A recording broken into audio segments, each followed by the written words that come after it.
feel like Denzell's such a good egg in more ways than one. Like he's like so lovely, but also is like he's a sensitive little boy. He's an empath, and it really affects him. He really feels things, and like he an egg carries it. Crack at any moment. Yes. Like Denzell gets to the point where he's like, oh, I don't know what this is all for anymore. Hello, how are we? Great, thank you. I'm loving season 7 of Outlander so far, and I just got to your introduction. Joey, I would love to know, what is it like for you to enter such an iconic series? It's 7 seasons in, everyone knows each other, and now it's full of bloodshed, and you are an innocent baby angel who believes in nonviolence. I am indeed. That's exactly how I describe him. Yeah, I mean, it's quite overwhelming, I think, to join such a huge show. I think there's not only the pressure of joining such a huge show and wondering if you're going to fit into that sort of family unit, but also bringing these characters to life. The fans of the books have been with these characters for a long time now, and they're so loved. There's an extra level of pressure on top to do that justice. But I think it's been such a wonderful experience. Everybody in the cast and the crew and all of the fans have just been so amazing and welcoming to us, and it really feels like we've slotted into the family and we're here to stay. A big hug. Yeah. Oh, I love that. Izzy, speaking of that pressure, Rachel is a beloved character in the novels.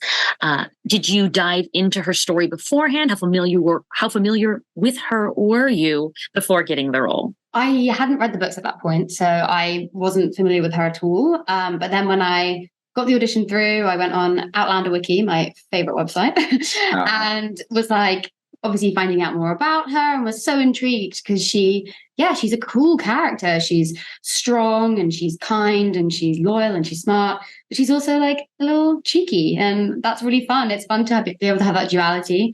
And yeah, once I got the role, I obviously bought the books, read them, and yeah, it's great to have as much context as possible when you're building a character. So obviously there's so much amazing source material that it'd be a waste not to use it.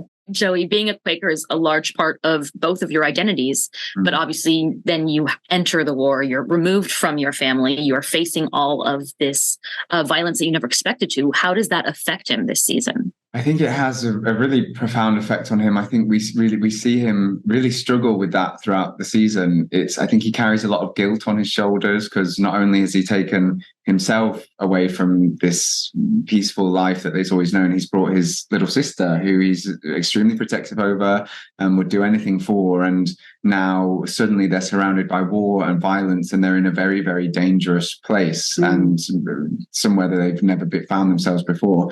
And so I think he carries a lot of that guilt with him, and we see him sort of asking Claire, if it's all worth it.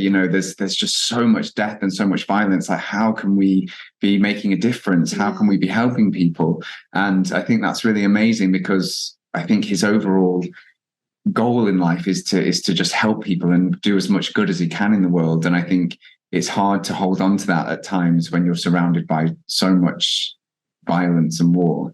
Yeah, I feel like Denzell's such a good egg in more ways than one. Like he's like so lovely, but also is like he's a sensitive little boy. He's an empath, and it really affects him. Yeah, he really feels things, and like he carries it. Crack at any moment. Yes. Denzell gets to the point where he's like, oh, I don't know what this is all for anymore. Very emotional. Very.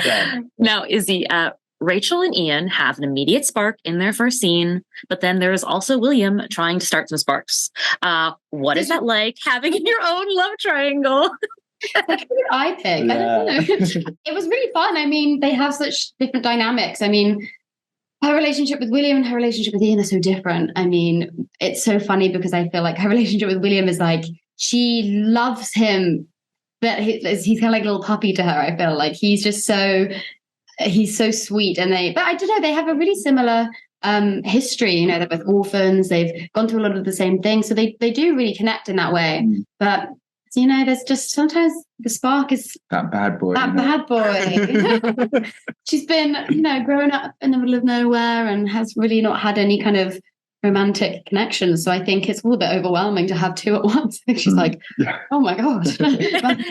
Fighting them off with a stick. 0 to 60, yeah, and no time for that. Thank you both so much. I cannot wait to see the rest of your story. I am loving season 7 so far. Oh, thank you so much. Have a great day.